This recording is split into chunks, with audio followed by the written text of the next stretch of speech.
Well, it's exactly a decade since Peter Beattie quit as Premier of Queensland. Tonight in Flashback, the legacy of that era. Now, the self-confessed media tart faces up to his toughest challenge, successfully delivering the Gold Coast 2018 Games. Rod Young reports.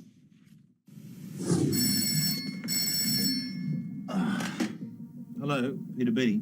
From the moment he answered the call, Peter Beattie broke the mould. Never afraid of a fight.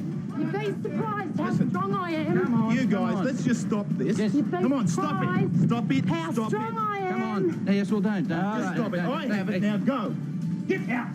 Now go. The youngest of 7 kids in Atherton, his mum died when he was 5. Moving to Brisbane, he studied law.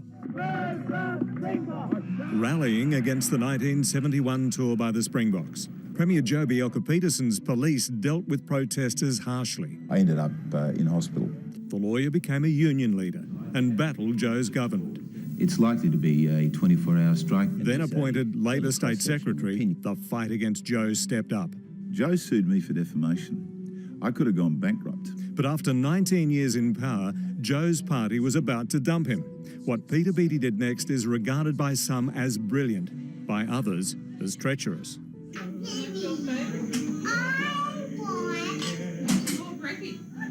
So, Joh, it's Peter Beattie. I just thought I'd call to see how you were going. Yes, Peter. Thank you for your call. How are you? A deal was proposed. Labor would support Joh on the floor of Parliament to stay in power against the will of his own party if Joh would reform the electoral system. The pair met in a Kingaroy field, but couldn't agree. Can we get down to business?